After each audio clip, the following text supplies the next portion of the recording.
2007-8 में ना एक रिसेशन हुआ था, सबकी बिजनेस की बैंड बज गई था। उन्होंने बोला कि आप अपने स्टाफ को जाके बोलिए कि we are not participating in this recession. AI हम लोग के जॉब खाएगा नहीं, एक नया मॉडल इवॉल्व होएगा। AI plus human touch is going to be the next big change in the recruitment industry. तो कोई नया एंटरप्रेन्योर मेरे जैसा भी, उनको अगर आपको एक एडवाइस देनी हो, गोल्डन एडवाइस, तो आप क्या दोगे? मेरी एक ही एडवाइस होगी कि surround yourself with the right people. India में क्या स्किल्ड रिसोर्स की कमी है? इंडिया में ना रिसोर्सेज है, वो मैच क्यों नहीं हो पा रहे? क्योंकि कंपनीज को चाहिए कि इंडस्ट्री रेडी वर्क पर्सन मिले, और जो कैंडिडेट्स है उनको लग रहा है डिग्री हासिल करने से मेरा काम हो जाएगा। मैंने कभी भी बैंक बैलेंस देख के ना मुझे को खुशी नहीं हुई है, लेकिन जब मुझे कोई आके बोलता है ना कि आपकी वजह से मेरी लाइफ बेटर हुई है, जब लोग आके मुझे अपनी स्टोरी बताते हैं ना, और मुझे लगता है कि उनकी लाइफ में मैंने 1% भी कंट्रीब्यूट किया है जो उनकी लाइफ जिस हिसाब से हुई है, I am a very happy man. बहुत एंटरप्रेन्योर्स होते हैं जिनको टैलेंट कॉर्नर एक रिक्रूटमेंट कंपनी है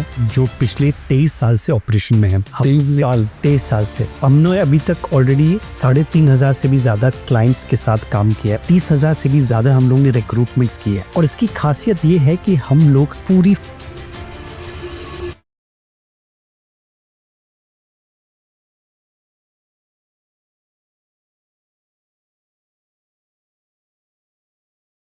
बहुत बहुत स्वागत है आपका द फाउंडर्स ड्रीम के अंदर। आज जो हम डिस्कशन करने वाले हैं, उस डिस्कशन से अगर एक भी आदमी का सपना अगर पूरा हो जाता है, तो ये पॉडकास्ट करना सफल हो जाएगा हमारे लिए। क्योंकि बहुत लोग चाहते हैं कि वो घर पे रहें और घर से कुछ काम करें, क्योंकि बाहर लोग निकलना नहीं चाहते हैं। किसी भी कारणवश लोगों को लगता है कि यार बाहर नहीं जाए, घर से काम करें। क्योंकि जो कोविड के बाद जो सिचुएशन आई है, वो थोड़ी डिफरेंट माहौल बना दिया है, हाइब्रिड मॉडल बना दिया है जिसने। तो रशेश सर, आपसे समझने की कोशिश करेंगे पहले तो कि आप करते क्या हो, फिर मैं आपसे कुछ क्वेश्चन ऐसा करूंगा कि वो मुझे सेटिस्फाइड करे कि आप जो कर रहे हो वो जेन्युइन है या नहीं है। तो बहुत बहुत स्वागत है सर इस शो के अंदर। Thank you. बताइए सर थोड़ा सी आपके बारे में, आप खुद। तो अभिषेक जी, मैं एक कंपनी चलाता हूँ जिसका नाम है talent corner. Okay. Talent corner एक रिक्रूटमेंट कंपनी है जो पिछले 23 साल से ऑपरेशन में है।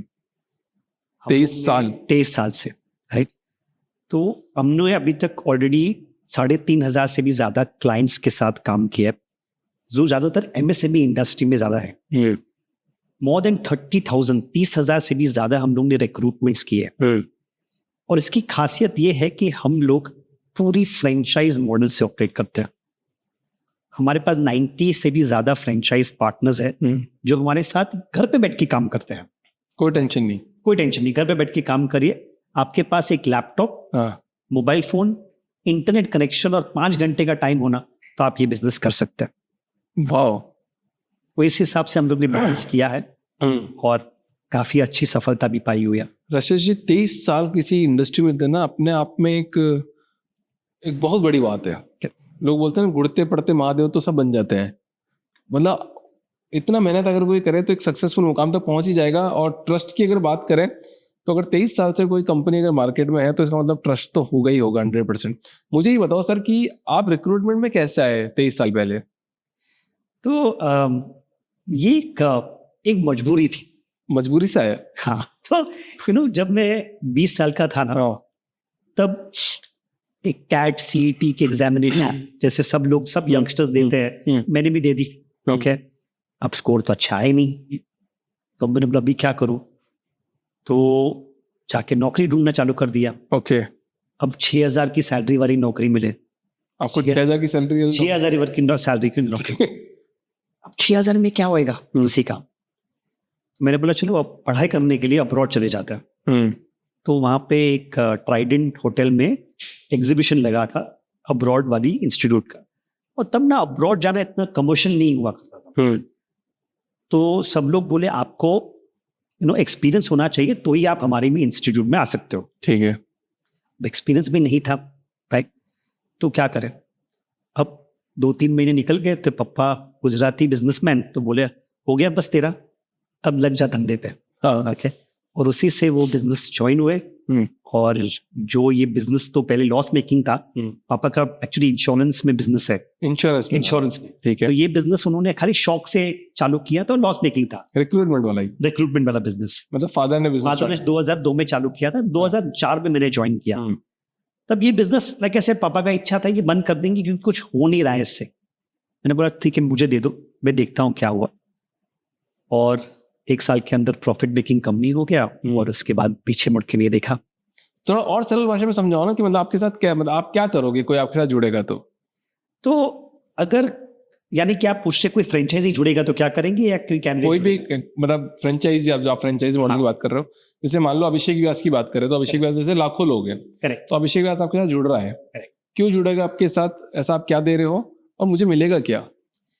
तो आज के तारीख में अभिषेक जी सबसे ज्यादा लोगों को पास जरूरत है एक फाइनेंशियल इंडिपेंडेंस की जरूरत है, राइट, एक आइडेंटिटी की जरूरत है, राइट, और एक ऐसी चीज चाहिए जहां से आप ग्रो हो पाए, हाँ, राइट, इंटेलेक्चुअली और जो स्केलेबिलिटी में हम लोग, ये चीज सबको चाहिए। तो ये जो फ्रेंचाइज मॉडल है हमारा, ये तीनों चीज को केटर करता है, ठीक है, without taking any high risk. बहुत सिंपल चीज, हम लोग ने सबसे पहले जब मॉडल बनाया था तब लोग ने यही सोचा था कि हाई रिस्क मॉडल नहीं बनाना है। जब हमारे से कोई फ्रेंचाइजी जुड़ता है, भले ही उसका कुछ भी एक्सपीरियंस ना हो, राइट, तो आपको ट्रेनिंग हम लोग ही देते हैं, पूरा A to Z की ये काम कैसे करते हैं हम लोग ही ट्रेनिंग देते हैं, उनको क्लाइंट भी हम ही देते हैं। ये एक्चुअली हमारे बिजनेस का एक सक्सेस फॉर्मूला है। ज्यादातर अगर आप दूसरी ब्रांड्स को देखेंगे ना तो वो लोग चाहते हैं कि कस्टमर फ्रेंचाइजी लेके आए, राइट। हम लोग बोलते हैं कस्टमर या सेल्स करने की जिम्मेदारी आपकी नहीं है। हाँ, क्योंकि मैंने भी ऐसा सुना है कि अगर मैं किसी की फ्रेंचाइजी लेता हूँ, मान लो किसी आइसक्रीम पार्लर की या किसी बर्गर वाले की या कपड़े धोने वाले की, किसी की भी फ्रेंचाइजी अगर हम लेते हैं तो वो बोलते हैं कि नहीं देखो, आप बिजनेस ओनर आप हो, आपको करना है, मार्केटिंग का खर्चा आपको करना है, कस्टमर आपको लेना है, आपको आपका धंधा बनाना है। करेक्ट। तो वैसा नहीं है इसमें? नहीं, कस्टमर मैं लाता हूँ। ये सबसे इंपॉर्टेंट चीज है जिसकी वजह से लोग हमारे साथ जुड़ते हैं कि उनको घर से बाहर नहीं निकलना है। सेल्स हम लोग करते हैं, क्लाइंट की कस्टमर की रिक्वायरमेंट हम लोग लाते हैं। कोई भी कंपनी की रिक्वायरमेंट अगर है, वहां पे फॉर एग्जांपल एक सेल्स मैनेजर की रिक्वायरमेंट है, वो हम लोग ही लाते हैं, उनके साथ tie up, presentation, legal contract सब हम लोग करेंगे। ठीक है। जो फ्रेंचाइजी है वो क्या करती है, सर्विसिंग करती है। कोई भी सर्विस इंडस्ट्री में जो हार्ट ऑफ द बिजनेस क्या होता है, सर्विस। अगर आपने कस्टमर को हैप्पी किया तो कस्टमर रेपिटेटिव बिजनेस देते जाएगा, राइट, देते जाएगा। वही चीज पे हम लोग ने फ्रेंचाइजी को बिठाया है कि आप कुछ मत करो, कस्टमर को हैप्पी करो। बट आपके साथ भी तो ऐसा बहुत कुछ होता होगा ना, मान लो आपने बहुत सारी फ्रेंचाइजी दी है, तो कुछ लोग ऐसे होते होंगे जिन्होंने पैसा होगा, उन्होंने आपको पैसा दे दिया फिर नहीं किया, तो आपके क्लाइंट भी खराब हो गए फिर तो। करेक्ट। तो इसके लिए ना अभिषेक जी हम लोग ने फिल्ट्रेशन प्रोसेस बहुत स्ट्रॉन्ग रखा है। झूठ नहीं बोलूंगा, पहले हम लोग ने भी गलतियां की, गलतियां से सीखे कि किस तरीके की फ्रेंचाइजी हम लोग के साथ जुड़ने चाहिए, किसी के किस तरीके से नहीं जुड़ने चाहिए। तो वो लेवल ऑफ फिल्ट्रेशन हम लोग करते हैं। आज के तारीख में हम लोग के पास एटलीस्ट टैलेंट कौन में पैसे की लालच नहीं है, हम लोग को अच्छे लोग चाहिए क्योंकि हम लोग ह्यूमन रिसोर्सेज बिजनेस है, राइट। और मैन पावर बिजनेस में अगर हम लोग ही खुद गलत लेके आएंगे तो अपने कस्टमर को क्या देंगे, राइट। तो हम लोग अपने लेवल पे बहुत फिल्ट्रेशन करते हैं कि सामने वाले की नीड क्या है, राइट। सामने वाला ये फ्रेंचाइजी क्यों लेना चाहता है, राइट, वो कितना टाइम देगा, उनकी पर्सनैलिटी कैसी है, क्या वो ऐसे है जो सर्विस कर पाएंगे कि नहीं कर पाएंगे। एंड टच वुड पिछले 10 साल से हमारे साथ ऐसे ही पार्टनर्स जुड़े हैं जो हमारे लिए एकदम फिट है। हाँ, कोई अगर हम लोग को लगता है इनके पास पैसे है लेकिन वो ये बिजनेस के लिए सूटेबल नहीं है, तो हम लोग उनको पहले से बता देते कि ये कारण से आप हमारे सूटेबल नहीं है। अच्छा, मैं ये समझ पा रहा हूँ कि जो काम करेगा वही आपके साथ रह सकता है। हाँ, जो काम करेगा, और जो हम लोग उनसे उनको एम्पैनल करने के पहले ही सब लेवल ऑफ फिल्ट्रेशन कर लेते कि ये बंदा टिक पाएगा कि नहीं टिक पाएगा।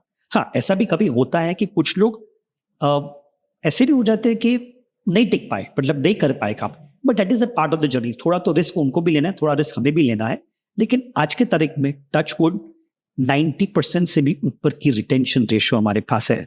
अच्छा, तो पूरी फ्रेंचाइज इंडस्ट्री में 50% भी एक अच्छी रिटेंशन रेशियो की जाती है। एक केस लेते हैं कि मतलब एक फ्लैट के अंदर एक परिवार है, परिवार में हस्बैंड, वाइफ और बच्चा है। करेक्ट। तो वाइफ जो है वो घर से बाहर नहीं जा सकती है। करेक्ट। पर उसको आईटी का नॉलेज है, चीज़ों का नॉलेज है, बात कर सकती है। करेक्ट। उसको बात करना आता है कि मैं अच्छे से बात कर पाऊंगी, तो वो आपके पास आएगी फ्रेंचाइजी लेगी, सर मुझे ये कुछ अमाउंट है आपको जमा करा दिया कि भाई मैं आपकी कंपनी के साथ जुड़ रही हूँ, मैं 5 घंटे 6 घंटे आराम से मैं काम दे सकती हूँ, आप उसके लिए एक क्लाइंट होगा एप्पल करके या फिर सैमसंग करके या फिर XYZ करके या फिर माई हॉल स्टोर करके, जो आपको एक रिक्वायरमेंट देगा, आप उस बंदी को लाके दोगे कि भैया कि इस कंपनी की ये 10 रिक्वायरमेंट है, और आप डेटाबेस भी उसको दोगे, she will call to the candidate और वो कैंडिडेट को उस कंपनी तक पहुंचाएगी। वो प्रोसेस तब तक हैंडल करेगी जब तक कि वो उस बंदे का पूरा इंटरव्यू ना हो जाए और जब तक उसका सिलेक्शन ना हो जाए। एब्सोल्युटली करेक्ट, यही चीज है कि जब तक हमारे क्लाइंट को उनके हिसाब से बंदा नहीं मिलता है तब तक हमारी फ्रेंचाइज पार्टनर उनको सर्व करती रहेगी। अच्छा, ये तो बहुत स्वीट बात हो गई। हाँ। मतलब ऐसा किया 1 2 3 4 और डन। करेक्ट। इसमें होता चैलेंजेस क्या है सबसे ज्यादा, मतलब जो आपके साथ फ्रेंचाइजी में जुड़ रहा है उसका चैलेंज क्या है और आपका चैलेंज क्या है? तो ओवरऑल है ना, चैलेंजेस तो हर बिजनेस में होते हैं, राइट। अभी हमारे बिजनेस में जो चैलेंजेस क्या है कि कभी कभी क्लाइंट को भी समझ में नहीं आता कि उनकी रिक्वायरमेंट क्या है, राइट। तो क्लाइंट को भी ओरिएंटेशन करना पड़ता है, काउंसलिंग करना पड़ता है कि आपकी रिक्वायरमेंट ठीक से समझाइए हमें। तो अगर आप हमें ठीक से समझाएंगे तो ही हम लोग ये काम कर पाएंगे। एक साधारण भाषा में समझाता हूँ कि हम लोग रिक्रूटमेंट इंडस्ट्री के डॉक्टर हैं। जब आप कोई डॉक्टर के पास जाते हैं तो आप क्या बोलते हैं, मेरे सर में दर्द है, ये तो नहीं बोलते कि अंदर ट्यूमर है, आप सर में दर्द है ये बोल देते हैं। अब वो डॉक्टर को जानना इंपॉर्टेंट है कि आपसे क्या सवाल पूछे कि वो जान पाए कि क्या प्रॉब्लम है। तो जो कंपनी हमारे पास आती है वो हमें अपनी रिक्वायरमेंट बताती है, हम लोग थोड़ा और डीप जाते हैं, समझते हैं और उनके हिसाब से उनका रिक्वायरमेंट पे काम करते हैं। राइट। और यही चीज है जो हमारा विनिंग फैक्टर कि हम लोग क्लाइंट के साथ एकदम डीप जाके उनके साथ एक लॉन्ग टर्म रिलेशनशिप बनाते हैं। एब्सोल्युटली। अच्छा, एक बात बताओ, थोड़ा 2 केस स्टडी के बारे में बात करेंगे कि ऐसा कोई फ्रेंचाइजी वाला जो आप छोटे मोटे पैसे की बात नहीं करेंगे, जिसने बहुत हैंडसम अमाउंट कमाया हो एक शॉर्ट पीरियड में, और ऐसा कोई क्लाइंट जिसकी कोई सक्सेस स्टोरी हो कि यार आपने उसको टैलेंट प्रोवाइड किया जिसकी वजह से उसकी कंपनी अप लेवल कर गई हो। श्योर। 2 केस स्टडी बतानी है आपको यहाँ पे। एब्सोल्युटली। तो एक आपको एक कंपनी के बारे में बताऊंगा जो आज के तारीख में वर्ल्ड्स लार्जेस्ट एडवर्टाइजिंग एजेंसी है, my whole store, right. God willing. तो एक कंपनी है जिसका नाम है ओगिलवी, राइट। ओगिलवी काफी साल से बड़ी एक एडवर्टाइजिंग एजेंसी रही हो चुकी है, और उस टाइम पे ना ओगिलवी का एक सब डिवीजन आया था Ogilvy 1 करके, राइट। अब Ogilvy 1 में हमें मौका मिला एक वहाँ के HR हेड लॉरेन मार्टिन के साथ मिलने के लिए। बहुत कम लोगों को ये मौका मिलता है। मैं 22-23 साल का लड़का वहाँ पे गया और कैबिन में गया, वो आके बोल रहे, so young man what do you know about advertising. अब मैं सोचो क्या जवाब दूं। मैं मुस्कुरा के बोला, मैन मैं कुछ नहीं जानता हूँ, मैं इतना जानता हूँ कि एडवर्टाइजिंग ए से शुरुआत होता है और जी से खत्म होता है, बाकी आप मुझे सिखाएंगे तो मैं समझ लूंगा। वो Ogilvy 1 थोड़ा नया डिवीजन था तो उनको भी प्रूव करना था कि भाई कैसे कर सकते हैं, तो उन्होंने मुझे अपनी असिस्टेंट सुमाया खान से इंट्रोड्यूस करवा दिया। सुमाया खान ने पोजीशन देना चालू कर दिया, हम भी नए थे तो उन्होंने पोजीशन दिया एक अकाउंट एग्जीक्यूटिव का। अब कॉमन लैंग्वेज में लोग समझते हैं अकाउंट एग्जीक्यूटिव मतलब फाइनेंस का पोजीशन है, हाँ, लेकिन वो था क्लाइंट सर्विसिंग पोजीशन, राइट। और हम लोग उस काम करते रहे। सुमाया खान आल टमाटर की तरह गुस्सा हो गए, नाराज हो गए, लेकिन हम लोग ने काम करना नहीं छोड़ा, बिकॉज हमको पता था कि ये कंपनी में अगर टिक पाएंगे ना तो इनके साथ ग्रो भी हो जाएंगे और ये भी कंपनी ग्रो होगी। कैसे भी करके परसिवरेंस करके हम लोग ने काम पूरा किया, और तब से लेके अगले 10 साल तक हम लोग Ogilvy के टॉप रिक्रूटर रह चुके हैं। जहाँ पे हम लोग ने उनको, जब उनकी एक ऑफिस थी जिसमें शायद 100 लोग थे, और जब हम लोग ने उनके साथ काम 10 साल कंटिन्यू किया, वो लोग 800 से 900 लोग हो गए थे। वाह भाई, ना हम लोग ने लॉन्च किया। सुमाया खान आज भी हमारी दोस्त है। वाह, ओके। और उन्होंने 3 कंपनी चेंज की है और हर कंपनी में हमें वो लेके गए हैं। एम्पावरमेंट किया है। हाँ, तो टचवुड वो रिलेशनशिप जो हम लोग किसी हम लोग प्रूव करते हैं ना किसी को कि हम लोग काम कर सकते हैं, एक Ogilvy का बहुत अच्छा एक्सपीरियंस है जो हम लोग ने लिव किया है। वाह। और इधर की साइड में जिसने फ्रेंचाइजी ली हो, तो ऐसे तो बहुत एक्सपीरियंस है जिसका थोड़ा शिफ्ट ज्यादा बड़ा हुआ, जैसे इनका। तो एक स्टोरी बताऊंगा जो मेरे I am very close to my heart. तो बहुत साल पहले ना एक संडे के सुबह अभिषेक जी मुझे कॉल आया था, तो नॉर्मली संडे के सुबह मैं फ़ोन उठाता नहीं हूँ, लेकिन मैंने वो फ़ोन उठा दिया। एक फ्रेंचाइजी पार्टनर थे मनोज करके, उन्होंने मुझे फ़ोन किया, भाई मुझे आपसे मिलना है और मुझे अपनी एक फ्रेंचाइजी लेनी है। मैंने बोला संडे मंडे कल मिलते हैं, कोई टेंशन नहीं है। नहीं, मुझे आज ही आपको मिलना है, मैं अगले 1 घंटे में आपके ऑफिस पहुंच जाऊंगा। ऐसे करके मैं ऑफिस पहुंच गया और उन्होंने मुझे बताया कि वो अपनी वाइफ के लिए लेना चाहते हैं। मीटिंग खत्म हो गया। जितना उन्होंने मुझे बताया कि मैंने बोला ये अच्छी फ्रेंचाइज बन सकती है, फिर एंड में मुझे बताया गया कि उनकी वाइफ की कम्युनिकेशन स्किल्स इतनी अच्छी नहीं है। उनकी कम्युनिकेशन स्किल्स वाली चीज़ है ना, हम लोग को थोड़ा डिफिकल्ट, मेरे को लगा कि नहीं, उनको फ्रेंचाइजी नहीं देनी चाहिए। लेकिन कैसे भी करके उन्होंने मुझे कन्विंस करके बोला नहीं आप करिए, मैं सपोर्ट करूंगा, आप कैसे भी करके आगे बढ़ाइए। ठीक है, हाँ बोल के हम लोग ने चालू कर दिया, फ्रेंचाइजी की ट्रेनिंग चालू कर दी। अब जब ट्रेनिंग के लिए गए तब हम लोग फिजिकल ट्रेनिंग करते थे, मतलब किसी के घर जाके ट्रेनिंग करते थे। वहां पे जाके ट्रेनिंग किया तो पता चला उनकी वाइफ ऐसे ऐसे टाइप कर रही है, उनको कोई भी कंप्यूटर का नॉलेज नहीं। कैसे भी करके हम लोग ट्रेनिंग न किया, कंटिन्यूस सपोर्ट प्रोवाइड किया। और नॉर्मली क्या है ना कि ज्यादातर फ्रेंचाइजी हमारा जो उन्होंने पैसा इन्वेस्ट किया है 6 महीने में, 6 से 9 महीने में उनका पैसा वापस आ जाता है। इनकी वाइफ ने 14 महीने लगाए ये करने के लिए। अब कैसे भी करके रिकवरी हो गया और उन्होंने काम कंटिन्यूस रखा। फास्ट फॉरवर्ड आया कोविड में हस्बैंड की जॉब निकल, राइट, और अगले 9 महीने तक उनके पास जॉब नहीं थी। तब इनकी वाइफ सुमन ने संभाला और पूरा घर संभाला, घर का खर्चा। और आज के तारीख में वो ऐसी फ्रेंचाइजी है जो 3 लोगों की टीम बना के बैठी है और पटर पटर इंग्लिश बोलती है। राइट, तो पूरा रेवोल्यूशनरी चेंज हो गया था। तो माइंड ब्लोइंग एक्सपीरियंस है। ऐसी तो बहुत सारी हमारे पास एक्सपीरियंस है, बट ये एक खास एक्सपीरियंस है जो आई थिंक जो सही टाइम पे किसी के लाइफ में इम्पैक्ट गिरा है। अब सोचिए, मनोज ने सोचा है कि कभी ना कभी ये मुझे फायदा पड़ेगा, तो God willing it has been a good experience. Rashesh ji, एक बात करते हैं अपन। मैं आपसे इसलिए बात कर रहा हूँ क्योंकि 23 साल से आप एंटरप्रेन्योरशिप में हो। स्टार्टअप वर्ड, एंटरप्रेन्योर तो वर्ड ही अभी आया है, मेरे को लग रहा है 4-5 साल ही हुए हैं बोलने के लिए। बाकी तो नहीं सुनते थे, मैंने तो नहीं सुना कभी इतने कंपनी में काम किया। एंटरप्रेन्योर नया वर्ड आया है और इतनी हार्ड, मतलब आपने 23 साल बड़ा काम किया है। लोगों की जैसे एक कर्व होता है ऐसा, हाँ, ठीक है, और एक बीच में ऐसा कर्व होता है, ये समय का पहिया है, ये आपका जो ग्राफ है ऊपर नीचे। तो लोगों की लाइफ तो ऐसे ऐसे चलती है। करेक्ट। मेरी लाइफ हमेशा नीचे ही चली है ऐसे।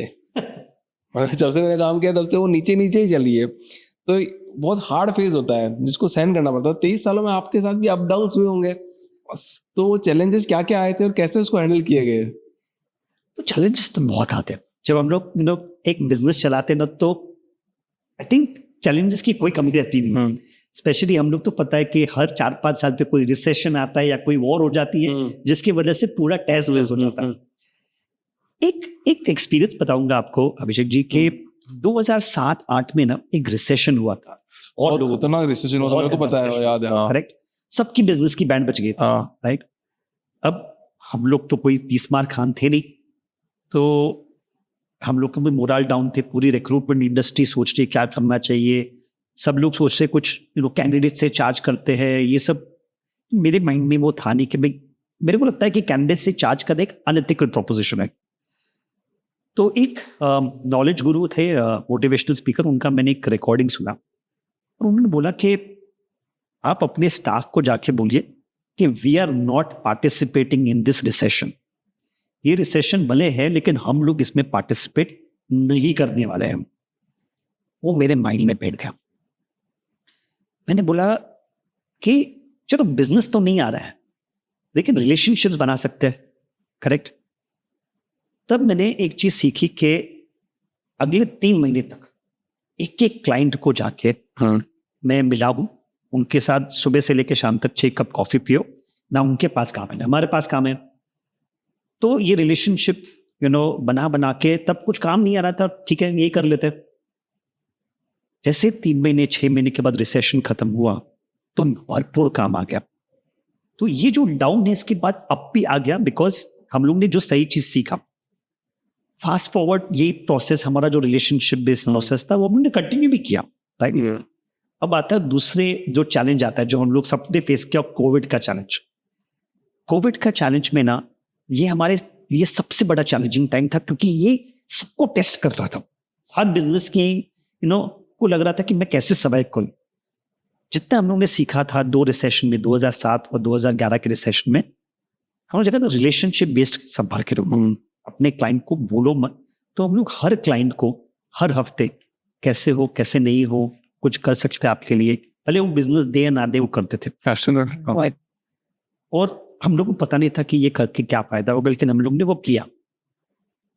जैसे ही कोविड थोड़ा सेटल डाउन हो गया, वही साल में काम इतना आया कि उसके प्रीवियस ईयर का टर्नओवर ही हम लोग ने अचीव किया। और कोविड पे हमने किसी एक भी एम्प्लॉय को नहीं निकाला, किसी का सैलरी भी नहीं रिड्यूस किया, और इनफैक्ट सबको इंसेंटिव्स भी दिया। इसमें कहावत याद आ रही राजस्थान वाली, राजस्थानी में बोली जाती है, धीरे धीरे रेमना, धीरे धीरे सब कुछ होए, माली सींचे 100 गड़ा, ऋतु आए जत फल होए। इसका मतलब ये है कि धीरे धीरे चलते रहो और पौधे में पानी डालते रहो, जब टाइम आएगा ना तब वो अपने आप फल दे देगा। Beautiful, very nice. तो राजस्थानी में ऐसा बोला जाता है। अच्छा सर, इस इंडस्ट्री में, रिक्रूटमेंट इंडस्ट्री में एक बात बोली जाती है कि ना फ्रॉड बहुत होते हैं लोगों के साथ में। मेरे साथ भी हुआ था, आप बताता हूँ, बहुत गजब के इंसिडेंट मेरे को याद आ गया कि मैं 2010 में इंजीनियरिंग कंप्लीट किया मैंने, और फिर थोड़े दिन बाद मेरे पास एक फ़ोन आता है और HCL में नौकरी लगेगी सर, यहाँ पे इतनी देर को इंटरव्यू देने जाना है। आपने बोला अभिषेक जाओ, मैंने बोला नहीं जाना। उन्होंने बोला जाओ, ट्रेन में बैठ के जाओ, दिल्ली जाओ। दिल्ली तक पहुंचा, HCL के सामने खड़ा हूँ, फ़ोन लगा रहा हूँ, गायब, कुछ है ही नहीं, कुछ भी नहीं। मेरा तो दिमाग खराब हो गया सर उस दिन। मेरे को यार ऐसा कैसे हो सकता है अभिषेक, कोई फ़ोन नहीं, कोई मैसेज नहीं, कुछ नहीं, मेरे को यहाँ तक बुला लिया। तो कैसे ट्रस्ट किया जाए अगर किसी का फ़ोन आ जाए आपके पास में कि इस कंपनी में, फलाना कंपनी में नौकरी है, कैसे एक सामने वाला बंदा ट्रस्ट करे? करेक्ट। आज भी हो रहा होगा ये तो। ऐसे मैं आपको झूठ नहीं बोलूंगा अभिषेक जी, ऐसी बहुत सारी कंपनीज हैं जो ये फ्रॉड करती हैं, और फ्रॉड के नाम पे ना कैंडिडेट से बहुत सारे पैसे भी ऐंठ लेती है। हाँ, राइट। तो आपके माध्यम से बताना चाहूंगा कि कोई भी रिक्रूटमेंट कंपनी अगर एथिकल है तो वो आपके पास से पैसे नहीं लेगी।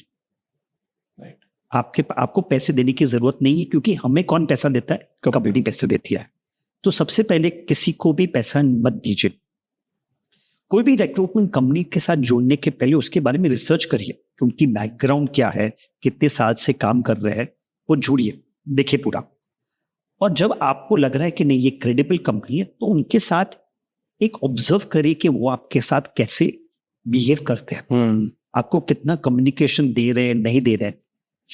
अब एक सिंपल चीज है कि अगर आपके साथ कोई ट्रांसपेरेंटली बात कर रहा है, हर चीज के बारे में आपको इंफॉर्मेशन दे रहा है कि आपके वहां पे आपका CV वहां पे गया है, कहाँ स्टेज पर पहुंचा है, आपका इंटरव्यू हुआ है, आपको सिलेक्ट किया, ज्वाइनिंग किया, क्या सब कुछ बता रहा है, मतलब एक जेन्युइन कंपनी है। लेकिन कोई अगर आपके पास से इंफॉर्मेशन हाइड कर रहा है तो मैं उस कंपनी पे थोड़ा भरोसा करना नहीं चाहूंगा। ये मेरा एक्सपीरियंस है। और यही चीज एक्चुअली कंपनी में भी लागू होती है।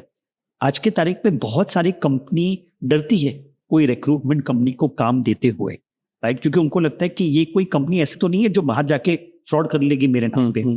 तो रिसर्च करना बहुत इंपॉर्टेंट है। आपको कंपनी के बारे में रिव्यूज पढ़िए, कि टेस्टिमोनियल पढ़िए, उनके फाउंडर से बात करिए अगर चाहिए तो। और आई थिंक जब ओवरऑल करने के बाद आपको लगे कि नहीं ये एक जेन्युइन कंपनी है, तो I think it is worth going ahead. अच्छा, एक चीज़ और बात करते हैं कि जैसे अपन जब कंपनी बनाते हैं तो अलग अलग जगह से लोग आते हैं, तब तो एक मिशन विजन के लिए काम कर रहे होते हैं, सब साथ में बैठ के काम कर रहे होते हैं, तो उसमें इतना चैलेंज नहीं आता है। बट आपके केस में आप तो एक IT प्रोफेशनल भी हो गया, हाउसवाइफ भी हो गई, कोई बिजनेसमैन भी होगा, कोई स्टूडेंट भी हो जाएगा, मतलब जो जस्ट निकला है वो भी आ जाएगा। तो ये सब लोगों का माइंडसेट एक जगह कैसे लेके आते हैं? क्योंकि अडेप्टेबिलिटी तो इज द मेन की। करेक्ट। तो कैसे अडेप्टेबल कैसे होता है आपका प्रोडक्ट? तो अभिषेक जी, मुझे एक्चुअली इतना क्लैरिटी नहीं है कि वो लोग सब एक मिशन के लिए क्यों जुड़े। बट इतना मुझे पता है कि आप मेरे कोई भी फ्रेंचाइज पार्टनर के पास जाएंगे ना, उनके दिल में टैलेंट कॉर्नर के लिए एक अलग सा स्पेस है, राइट।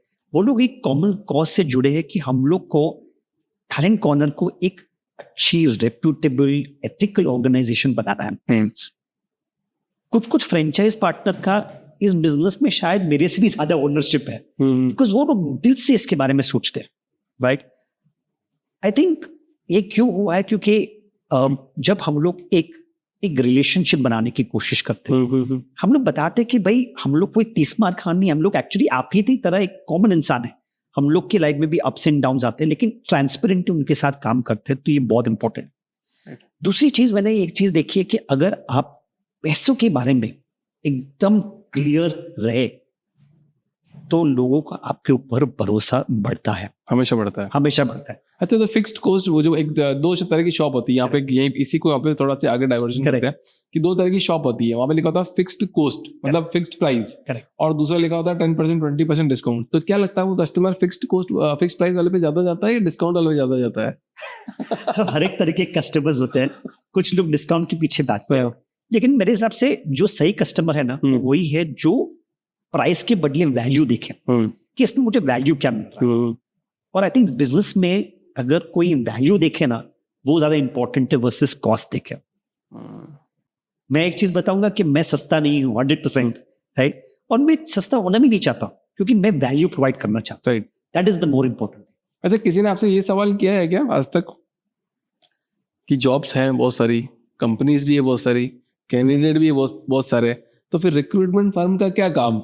बहुत सवाल पूछते हैं, बहुत लोग पूछते हैं कि भाई क्या आंसर रहेगा इसका? हाँ, लोग पूछते हैं कि नौकरी पे तो डेटाबेस मिलता है, हाँ, आप इतनी सारी जॉब पोर्टल है वहां पे डेटाबेस मिलता है, हाँ, कंपनी का आपको क्यों हायर करे? हाँ, तो क्या है ना कि वो बोलते हैं ना कि मियाँ बीबी दोनों रेडी है, तो बीच में जो काजी का काम है ना हम लोग करते हैं। अच्छा, अब हम लोग का काम सिर्फ रेज्यूमे निकाल के वहां पे पुश करना नहीं है, हम लोग का काम है को कैंडिडेट से बात करो, उनको काउंसलिंग करो कि भाई वो क्या टाइप की जॉब ढूंढ रहे हैं, उनकी प्रिपरेशन करो कि वो लोग इंटरव्यू पे कैसे जाके क्या अपेयर करेंगे।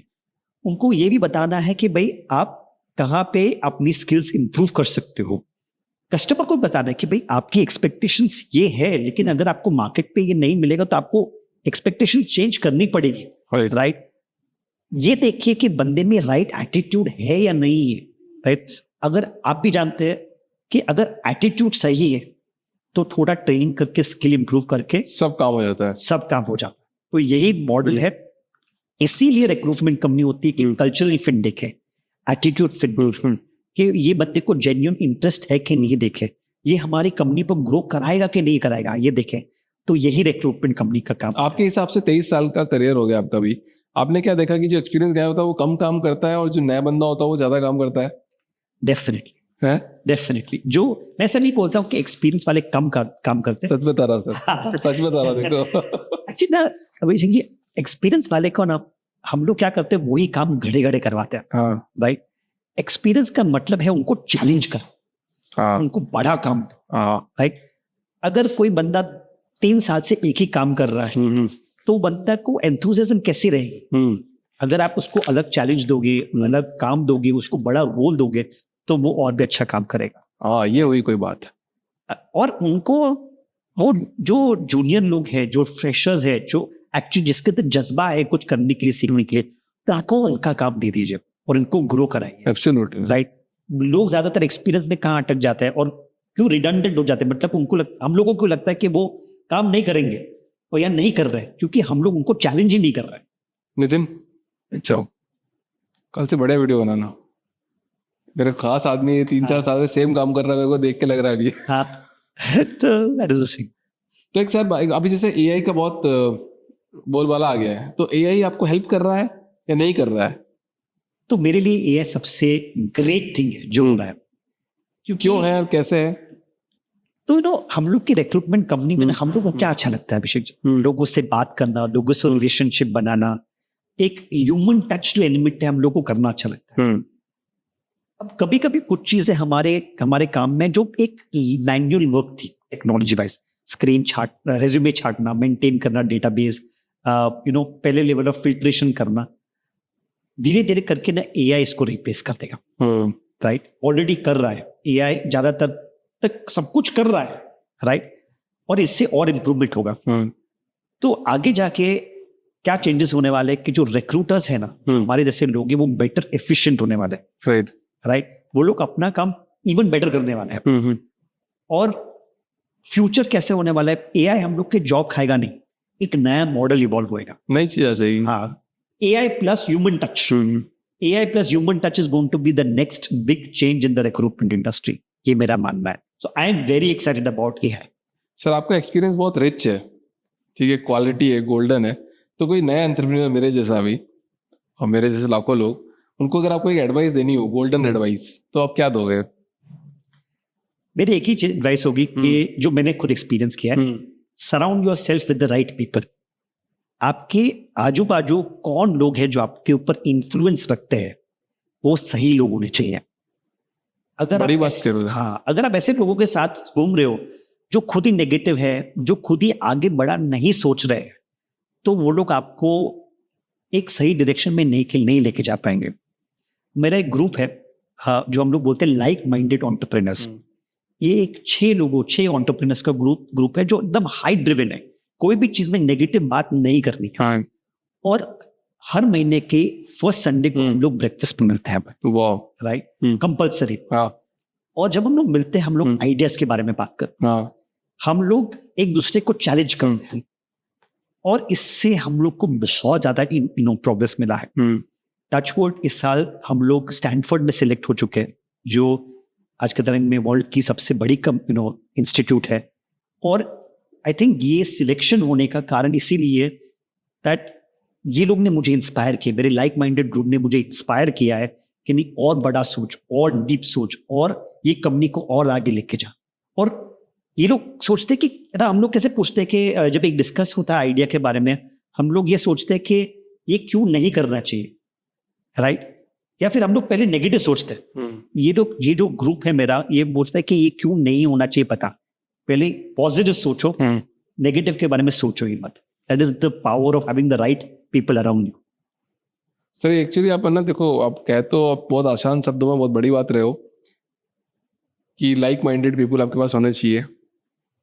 आपको अपॉर्चुनिटी मिली है, आपके पास है, बट लाखों करोड़ों लोगों के पास नहीं थे, मेरे पास भी नहीं है, आज तक भी नहीं है। क्या आप नेटवर्किंग में बिलीव करते हो कि नेटवर्किंग करने से धंधा बढ़ता है, चीज़ें बढ़ती है, आपकी चीज़ें बढ़ेगी? सो नेटवर्किंग ना विजय जी, मेरा एक्सपीरियंस है, नेटवर्किंग के लोगों ने बहुत गलत तरीके से समझा है। लोग सोचते हैं कि नेटवर्किंग करने से बिजनेस आता है। नहीं, नेटवर्किंग का ये मतलब नहीं है कि बिजनेस आए। नेटवर्किंग का ये मतलब है पहचान बनाओ, लोगों को अपने बारे में बताओ, लोगों के बारे में सुनो। इनफैक्ट पहले लोगों के बारे में सुनो, आप देखो कि आप उनकी लाइफ में क्या वैल्यू ऐड कर सकते हो, राइट। और अगर आप वो वैल्यू ऐड करोगे तो वो लोग रेसिप्रोकेट करेंगे। एक ऑथर है जिसका नाम है कीथ फराजी, उन्होंने बुक लिखी है नेवर ईट अलोन। मैं रेकमेंड करूंगा कि कोई भी एंटरप्रेन्योर, किसी को भी, इनफैक्ट एंटरप्रेन्योर कोई भी इंसान अगर वो बुक पढ़े तो उसका स्टेप बाय स्टेप चीज है कि आपको नेटवर्किंग में क्या करना चाहिए, कैसे आप इससे बेनिफिट ले सकते हो, राइट? और नेटवर्किंग कोई ऑप्शन नहीं है आज के तारीख में। नेटवर्किंग एक कल्चर है, नेटवर्किंग एक वे ऑफ लिविंग है, वे ऑफ डूइंग बिजनेस है, राइट? पहचान बनाने तो जरूरत है ही ना, बिना पहचान के काम तो हो ही नहीं पाएगा, डेफिनेटली हो पाएगा। अच्छा, आपको कब लगा, मतलब ऐसे कौन से मोमेंट पे लगा कि जो आप बिजनेस कर रहे हो इस पे एक बड़ा पोटेंशियल है, बड़े लोग आपसे जुड़ पाएंगे, ज्यादा कंपनीज आपसे जुड़ पाएगी, ज्यादा फ्रेंचाइजी आप सेल कर पाओगे? कौन सा पॉइंट था ऐसा? आई थिंक जब हमें कुछ साल पहले एक फ्रेंचाइजर ऑफ द ईयर का अवार्ड मिला था मुंबई के एक शो में, तब तक मैं नहीं चाहता था कि ये बड़ा हो सकेगा। लोग लगेगा हाँ ठीक है, लेकिन आप लोगों ने एकदम डिसिप्लिन से बढ़ाया था, और जो फ्रेंचाइजर ऑफ द ईयर का मुकाम मिला ना, तो हमें लगा कि अभी ये बिजनेस को बाहर वाले भी समझ रहे कि ये पोटेंशियल है। एंड तब हमें सिर्फ best franchisor of the year in western zone मिला था। हम लोगों ने तब एक सोच के रखा कि ये फ्रेंचाइजर ऑफ द ईयर हम लोग को नेशनल अवार्ड जीतता है, एंड उससे ऊपर जबरदस्त मेहनत की, और ये business now is become and एक साल पहले हम लोग को franchisor of the year India भी मिला था in the services category. And which big brands हमारे साथ, जो दूसरी ब्रांड्स थी वो लोग बड़े बड़े ब्रांड्स थे। तो हम लोग को लगा कि नहीं, ये बिजनेस में पोटेंशियल है, तो उसको भी स्टैनफोर्ड ने भी वैलिडेट कर दिया कि भाई ये एक बड़ा बिजनेस हो सकता है। क्या लगता है कितना बड़ा मार्केट हो जाएगा, कितना बड़ा बिजनेस हो जाएगा आने वाले 5 साल में? तो मुझे लगता नहीं मैं इस बारे में श्योर हूँ कि Talent Corner is not going to be an India centric organisation. अब हम लोग इंडिया की सबसे फर्स्ट एटलीस्ट 10 कंट्रीज में होने वाली वर्ल्ड क्लास ऑर्गेनाइजेशन बनेंगे। ये मेरा मैनिफेस्टेशन है, वो इसमें मैं बिलीफ रखता हूं कि ये होगा। 5 साल में होगा, 10 साल में होगा, मुझे पता नहीं, लेकिन इसके लिए मैं मेहनत पूरी करूंगा। राइट। और ये होने वाला है, वो बात पक्का है। किसी ने एक बात बहुत अच्छी बोली इसी बात पे कि एक विजनरी एंटरप्रेन्योर को अपने लक्ष्य निर्धारित करने चाहिए, पर अगर आपने उसको टाइम फ्रेम में बांध दिया तो शायद वो कभी पूरा नहीं होगा। हमेशा आपको मेहनत करते रहनी पड़ेगी। एब्सोल्युटली। अच्छा, ऐसा क्या डिफरेंशिएट है मतलब आप में और दूसरे लोगों में कि जो आप अलग कर रहे हो वो अलग कर रहे हैं, या सब सेम है? देखिए, कहने के लिए तो अभिषेक जी हम लोग सब करते हैं सेम तरीके से। हम लोग सब रिक्रूटमेंट ही करते हैं, मैन पावर ही से प्रोवाइड करते हैं। तो आई थिंक मेरे लिए ना जो एक बड़ा डिफरेंशिएटर फैक्टर जिसके बारे में स्टेटिस्टिकली भी प्रूव होता है कि जो आपको सर्विस कर रहे हैं ना, उसको आपके कंपनी में, आपके काम में कितना इंटरेस्ट है। अब दूसरी रिक्रूटमेंट कंपनीज क्या करती है, एम्प्लॉयज रखती है और एम्प्लॉयज के पास से सर्विस करवाती है। उनको हर एम्प्लॉयज को तो हर महीने सैलरी मिल जाती है, तो सामने वाले को सक्सेस मिला या नहीं मिला, कस्टमर को सक्सेस मिला या नहीं मिला, मतलब नहीं है, उनको फर्क नहीं पड़ता है। लेकिन हमारे एंटरप्रेन्योर्स को फर्क पड़ता है, हमारी फ्रेंचाइज पार्टनर्स को फर्क पड़ता है। तो रात के 10 बजे हुए हो या सुबह के 4, अगर कस्टमर को सर्व करना है और कस्टमर की नीड और कस्टमर हमें बता रहा है कि आप हमें हेल्प करिए, तो हमारे पार्टनर्स जी जान लगा देंगे और वो दिल से एक अच्छा बंदा ढूंढने की कोशिश करेंगे, क्योंकि पता है कि अगर ये कस्टमर ग्रो करेगा तो घूम फिर के हमारे पास ही वापस आएगा। तो ये हमारा बड़ा फैक्टर है। प्लस ऑफ कोर्स जो ट्रांसपेरेंसी प्रोसेस है, जो कंसिस्टेंसी हम लोग कम्युनिकेट करते हैं, जो क्लियर कट हम लोग क्लाइंट को बताते हैं कि इस हिसाब से आपको मिलेगा। आज के तारीख में टच हुड हमारे पास रेपिटेटिव कस्टमर्स बहुत ज्यादा है। चलो बहुत बढ़िया बात करते हैं। एक लड़की ने आपके साथ एक फ्रेंचाइजी ली, कितने रुपए की आती? लगभग 3.5 लाख। 3.5 लाख के आसपास। अरे 3.5 लाख उसने लगा दिए, तो कितना कमाएगी साल में? तो हमारे पास ना अभिषेक जी आज के तारीख में ऐसे फ्रेंचाइज पार्टनर्स है जो मिनिमम 5 से 6 लाख कमाते हैं और एटलीस्ट 80 लाख वाले भी कमा रहे हैं। 5 to 80 लाख भी कमा 80 लाख भी है। लेकिन उसके पास ना एक पेशेंस होना चाहिए। पहले साल में वही तो नहीं है। हाँ, पेशेंस की बहुत वो आप दिला सकते हो तो बताओ। हाँ, तो पेशेंस बहुत इंपॉर्टेंट है और कैसे बोलते हैं, एक common sense, consistency, you know, day to day basis पे डटे रहना, वो बहुत इंपॉर्टेंट है। वो तो एक एंटरप्रेन्योर ही हो गया ना फिर तो। हाँ, तो इसलिए तो मैं एंटरप्रेन्योर्स ढूंढ रहा हूँ। Franchisee at the end of the day entrepreneur ही है, क्योंकि वो अपने बिजनेस के लिए काम कर रहे हैं। बट काम ज्यादा आप उसमें करोगे। हाँ, उसको दुकान पे बैठना ज्यादा है। उसको दुकान पे बैठना ज्यादा, ऑफ कोर्स, कंसिस्टेंटली होता ऐसा है ना कि भाई सुबह आए, चाय वाय पी, सब सही चल रहा, नहीं चल रहा, बड़े हाथ वाथ लगाया, फिर वापस चला गया, दिन में फिर खाना खाना है, सब बढ़िया चल रहा है, फिर शाम को आया, गला नहीं हुआ, क्या बात है। हाँ, ऐसा तो नहीं चाहिए। नहीं, हम लोग को इन्वॉल्व होने वाले पार्टनर चाहिए। हाँ, तो ये आपने अच्छा सवाल पूछा। हम लोग को इन्वेस्टर नहीं चाहिए, हाँ, हम लोग को पार्टनर चाहिए। मैं ऐसे लोग ढूंढ रहा हूँ जिसको, जो टैलेंट कॉर्नर को अपनी ऑर्गेनाइजेशन संभल के चले। बट वो तो ये बात बोल सकते हैं ना कि चलो ठीक है, मेरे को वर्क फ्रॉम होम भी आजकल अपॉर्चुनिटी मिल रही है लोगों को, तुम वर्क फ्रॉम होम कर लेंगे, 4 लाख की सैलरी मिलेगी, धीरे धीरे बढ़ेगी, 10 लाख तो वैसे भी हो जाएगी, और उसमें टेंशन भी नहीं है कि धंधा आएगा नहीं आएगा, बट मेरा तो काम हो रहा है। करेक्ट। फिर कैसे संभालोगे आप? अब मुझे बताइए, मैंने आपको एक चीज बताई थी कि आइडेंटिटी, राइट, ये बिजनेस उनका खुद का बिजनेस है। जॉब चाहे रहे ना रहे, वी डोंट नो। क्या आप एक जॉब को अपनी खुद की जॉब या खुद की बिजनेस बता पाओगे? नहीं बता पाओगे। हाँ, ये एक पॉइंट है, वेरी गुड। और खुद की आइडेंटिटी, अगर आप बाहर जाके किसी को बोलोगे नहीं मेरे बिजनेस है, हाँ, ये मेरा काम है, मैं इस बिजनेस का एंटरप्रेन्योर या एंटरप्रेन्योर हूं, तो एक आइडेंटिटी है। ओके, आप जब जॉब करते हो तो आपको हमेशा किसी और को अकाउंटेबल रहना पड़ता है। यहाँ पे आप खुद को अकाउंटेबल हो। दूसरी चीज फ्लेक्सिबिलिटी, बहुत इंपॉर्टेंट चीज है। आज की तारीख में सब लोग एक चाहते हैं कि वर्क लाइफ बैलेंस रहे। मेरी टर्मिनोलॉजी है जिसका नाम है work life blend. Okay, right, आप काम भी करिए और अपना लाइफ भी एंजॉय करिए, और ये अपॉर्चुनिटी हमारी एंटरप्रेन्योरशिप अपॉर्चुनिटी ऑफर करती है।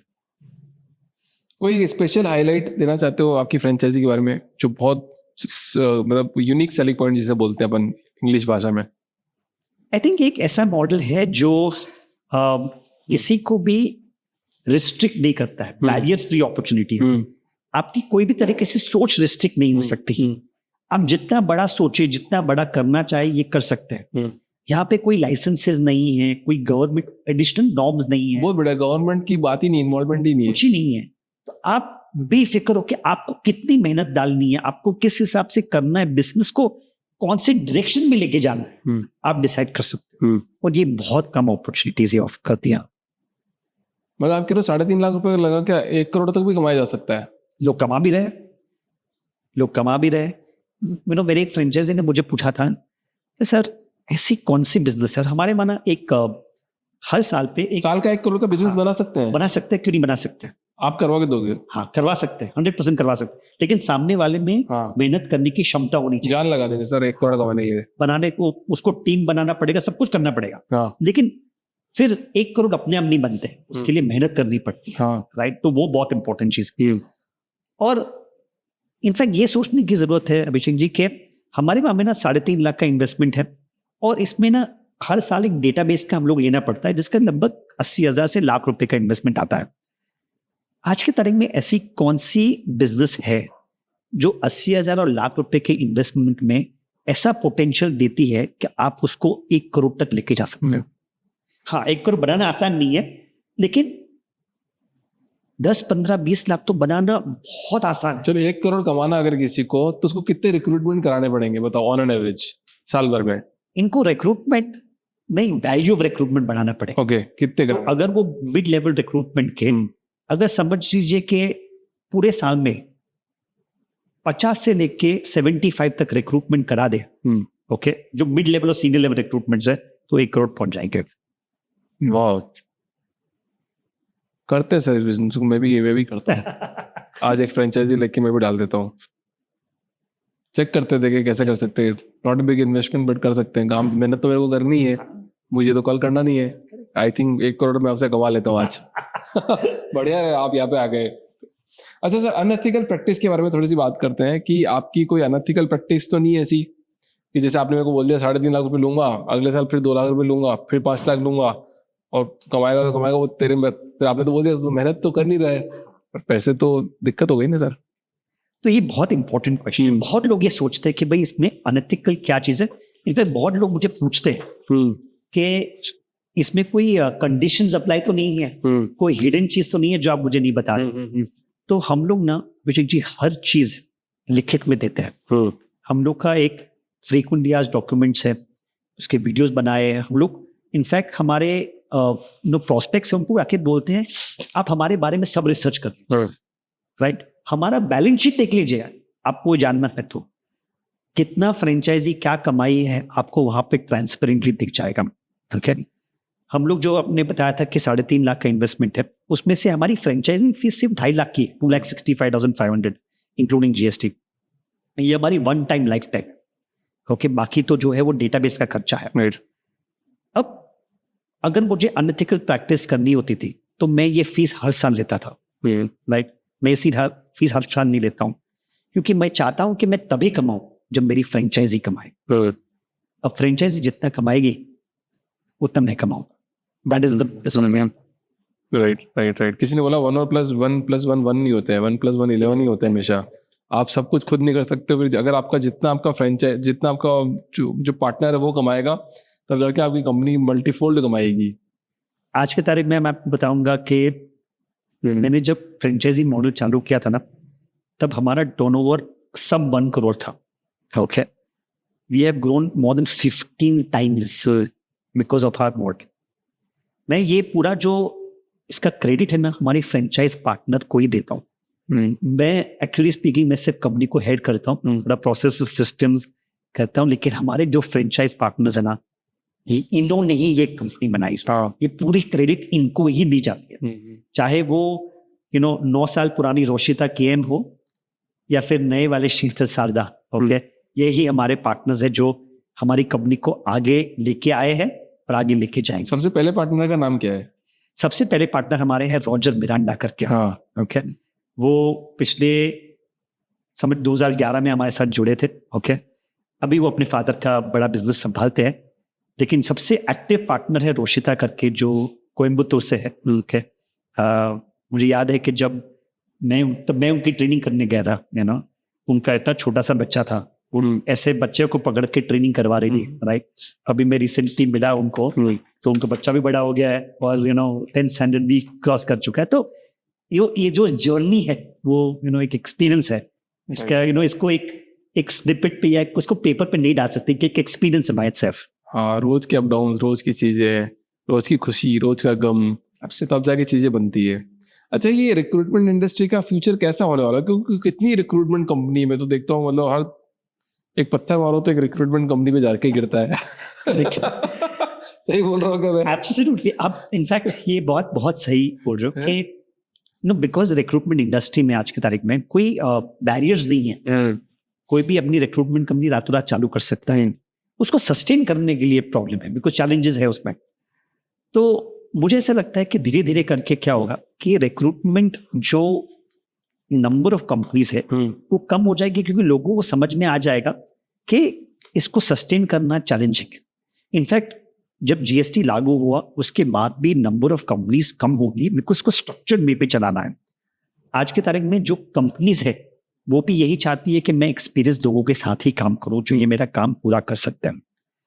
और इसके अंदर ना ये जो सिस्टम्स, प्रोसेसेस, सही तरीके से काम करना, जो कस्टमर को वैल्यू ऐड करवाना, अपने फ्रेंचाइज होल्डर्स, स्टेक होल्डर्स, जो अपने एम्प्लॉयज है उनको कैसे एक साथ लेके चल सकते हैं, ऐसी कंपनीज जो ये काम कर पाएगी, ठीक से कर पाएगी, ये लोग आगे बढ़ पाएंगे। और बाकी मेरे हिसाब से इंडस्ट्री धीरे धीरे आके एक लेवल पे ही काम करेगी और लिमिटेड कंपनीज रहेगी, लिमिटेड कंपनी के साथ काम कर। मेरे हिसाब से धीरे धीरे ऐसे भी हो रहा है, वो कंटिन्यू रहेगा उस हिसाब से। जो जितनी मेहनत करेगा वो उस लेवल, उस कंपनीज के साथ में रहेगा। हाँ, और लेकिन अपॉर्चुनिटी बढ़ेगी। इंडिया का ग्रोथ आज के तारीख में इनफाइनाइट है, राइट। जिस हिसाब से इंडिया ग्रो कर रहा है, एंटरप्रेन्योरशिप या जो बिजनेसेस आ रहे हैं, हर बिजनेस को लोगों की जरूरत पड़ने वाली है। अच्छा, एक बात बताओ मेरे को, सही से बताना कि आपने इतने टाइम से काम किया, इंडिया में क्या स्किल्ड रिसोर्स की कमी है?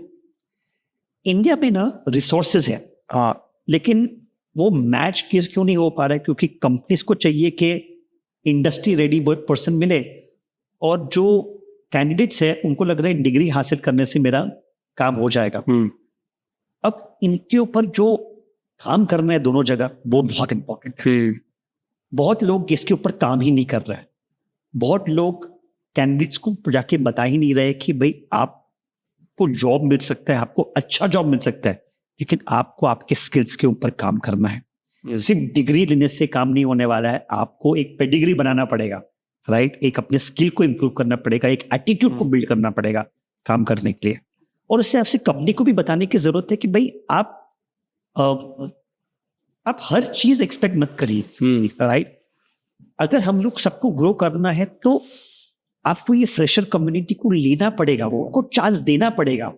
अगर आप उनको चांस देंगे तो वो लोग एक पावरफुल टीम बन सकते हैं। और मेरा यही एक्सपीरियंस है कि जब किसी को चांस दो, जिसको चांस की जरूरत है, उनको अगर चांस दो तो वो इंडिया के world cup winning captain Mahendra Singh Dhoni बन सकता है। राइट। अच्छा, एक बात और बताओ, जैसे मान लो 100 रिक्रूटमेंट कर रहे हो, तो कितने लोग ऐसे हैं जो बोलते हैं कि यार हम तो नहीं कर रहे, हमको तो नहीं करना काम, हम तो नहीं आ रहे? तो ये एक चैलेंज है, बड़ा चैलेंज है। हाँ, नहीं, चैलेंज तो पक्का है। आज के तारीख में क्या होता है कि सबके पास एक ज्यादा अपॉर्चुनिटीज हैं, एंड मैं समझता भी हूँ कि हर एक इंसान को एक राइट है कि उनकी जो राइट अपॉर्चुनिटी वो लोग ले। एंड मैं भी इनफैक्ट मेरे कैंडिडेट्स को बोलता हूँ कि अगर आपको इससे बेटर अपॉर्चुनिटी मिल रही है तो आप लीजिए, लेकिन मुझे बता दीजिए कि दूसरा आप अपॉर्चुनिटी ले रहे हैं। बताते नहीं है। हाँ, लोग क्या करते हैं, एंड मोमेंट तक बताते नहीं है। तो इसके लिए भी हम लोग ने प्रोसेस सेटअप किया है, जिसमें हम लोग कैंडिडेट्स के साथ इंटरेक्ट करते हैं, उनको एक सही सवाल पूछते हैं कि पता चले कि ये बंदा जेन्युइनली ज्वाइन होने वाला है या नहीं ज्वाइन होने वाला है। तो टचवुड वो प्रोसेस इंप्लीमेंट करने के बाद ये जो चैलेंज है काफी हद तक कम हो चुकी है। बट ये इसको ऐसा नहीं होने वाला, ऐसा पॉसिबिलिटी नहीं है, क्योंकि ह्यूमन बींग्स को प्रिडिक्ट करना बहुत मुश्किल है। किसी को रातों रात मतलब 12 बजे कोई अच्छी ऑफर होगी तो कल सुबह वो ज्वाइन नहीं करने वाला है, और वो राइट भी है उसका, उसको हमारे से बेटर ऑफर आगे तो कौन नहीं जाएगा। Right right right. So let's treat humans as humans. तो अगर आप ह्यूमन को एक ह्यूमन की तरह एक्सेप्ट कर लो तो ये हमारे। अच्छा, सबसे ज्यादा जॉब्स किसकी है इंडिया में? आपने इतना सारा काम किया तो सबसे ज्यादा जॉब, सबसे ज्यादा रिक्रूटमेंट किसका कराया आपने? तो हमने तो एक्चुअली जो बहुत अच्छा रिक्रूटमेंट्स करवाया है वो एक हम लोग बोलते हैं एमएसएमई इंडस्ट्री का बहुत काम करवाया है। किस इंडस्ट्री में? किस कैटेगरी में? आईटी, मैन्युफैक्चरिंग और इंजीनियरिंग में बहुत काम किया है, बहुत ज्यादा काम किया है, और मल्टीपल रिक्रूटमेंट्स यहाँ पे करवाए। लेकिन इंडस्ट्री पे फोकस ना करके ना, मैं ये सोचता हूँ कि ये एक एमएसएमई सेगमेंट है, वहां पे फोकस करना चाहिए। और इसका एक एक्सपीरियंस मैं आपको बताता हूँ अभिषेक जी। जब एक बड़ी कंपनी होती है उनके पास तो 100-200 रिक्रूटमेंट कंपनी जुड़ी होती है, सब इनके पीछे दौड़ रहे हैं, राइट? तो वो लोग हम लोग को क्यों इंपॉर्टेंस देंगे? नहीं देने वाले हैं। उनके लिए हम लोग एक दूसरे वेंडर है, राइट? लेकिन एक मिड साइज कंपनी है, उनके पास तो लिमिटेड पार्टनर है, वो इनफैक्ट हमारे क्वेश्चन पूछते हैं कि भाई आपको क्या लगता है कि किस हिसाब से काम करना है, तो हमारा वैल्यू पर्सपेक्टिव बढ़ जाता है। दूसरी चीज है कि पैसा तो सबको कमाना है, राइट? लेकिन वहां पे chances of making money is higher. वहां पे होता है कि भाई हम लोग को एक इक्वल अपॉर्चुनिटी मिलते हैं। ये कौन बनेगा करोड़पति वाला गेम नहीं है कि नंबर लगा तो लगा, नहीं लगा तो राइट राइट। थर्ड चीज है कि इसका डिसीजन मेकिंग कैपेसिटी बेटर है, ओके, द फास्टर डिसीजन लेते हैं, पेमेंट टाइम पे देते हैं। तो ये सब चीजों में हम लोग ने ज्यादा फोकस करके, इनफैक्ट हम लोग बोलते हैं हमारा स्वीट स्पॉट जो है ना वो एमएसएमई के साथ काम करना है। वाह। तो ये बताओ आपके साथ जुड़ने का क्या प्रोसेस है? तो जब हमारे साथ कोई जुड़ना चाहता है तो ये हमारे कंपनी में लोगों से कांटेक्ट करते हैं, वेबसाइट के थ्रू हमारा कांटेक्ट डिटेल सब ओपन है। इनफैक्ट मेरा मोबाइल नंबर भी मैंने डाल दिया है वेबसाइट के ऊपर। एक बार वो पूरा प्रोसेस समझते हैं, फ्रेंचाइज मॉडल समझते हैं, मेरी टीम के साथ बात करते हैं और फिर मेरे साथ एक बार बात करते हैं। मैं उनको पहले डिस्कस करता हूँ कि आपकी क्या एस्पिरेशंस है इसके ऊपर, और जब हमें लगता है कि नहीं ये एस्पिरेशंस जो हम उनको डिलीवर कर पाए वो सिमिलर है, तो उसके बाद ही आप लोग आगे बढ़ते हैं पे। और हर चीज डॉक्यूमेंटेड होती है, सब चीज डॉक्यूमेंटेड है, एवरी चीज, मतलब कोई भी चीज ओरल नहीं है, हर चीज का सवाल मैं ब्लैक एंड व्हाइट में जवाब देता हूँ। तो सामने वाले को, बंदे को ये लगे कि नहीं ये हम लोग को सेल नहीं कर रहे, ये जेन्युइनली इन्वॉल्व हो रहा है, क्योंकि मैं एक सेल्समैन नहीं, मैं एक एंटरप्रेन्योर हूँ। इंफॉर्मेशन देना मेरा काम है, आपकी डिसीजन लेना आपका काम। अच्छा, आपको रिटेंशन का भी तो वो टेंशन होता होगा, जो आपके साथ जुड़ा है तो रिटेन तो होता नहीं होगा, ज्यादा टाइम तक छोड़ देता होगा। ऊपर वाले की बहुत रहमत है मुझ पे कि मेरे साथ जो फ्रेंचाइज पार्टनर जुड़ते हैं वो बहुत कंसिस्टेंटली मेरे साथ लॉन्ग टर्म तक रहते हैं, राइट? इनफैक्ट चाहे वो मेरे एम्प्लॉयज हो या चाहे फ्रेंचाइज पार्टनर्स हो, I have a very very good retention. लोग छोड़ते नहीं है, एक ग्लू फैक्टर है, राइट? और आई थिंक दैट इज, ये क्यों होता है? क्योंकि हम लोग उनके साथ एक रेगुलर इंटरेक्शन रखते हैं फ्रेंचाइजीज के साथ। मैं फ्रेंचाइजीज के साथ हर 3-6 महीने में एक डीप रिव्यू कॉल करता हूँ, उनसे उनके सिटी में जाके कभी कभी मिलता हूँ। मुझे इनफैक्ट मेरे फ्रेंचाइज पार्टनर्स के, ज़्यादातर फ्रेंचाइज पार्टनर्स के बच्चों के नाम, हस्बैंड स्पाउस का नाम, उनके घर पे उसका क्या एस्पिरेशन है, सब मैं सब जानता हूँ। मुझे लगता है कि ये ह्यूमन एस्पेक्ट है, right. किसी का बच्चा अगर मेडिकल की एग्जाम दे रहा है तो मुझे वही पता है, किसी के घर पे अगर डिवोर्स का बात हो रहा है तो मुझे वही पता है। गॉड से, लेकिन ये है सिचुएशंस ऐसी, but it is human, but that's what I think this human connection, ये जो है एक स्टिकीनेस फैक्टर है जो हमें एक साथ जुड़ा के रखता है। तो रिटेंशन का मुझे इतना इश्यू नहीं है, लोग बहुत सोच समझ के जुड़ते हैं हमारे साथ।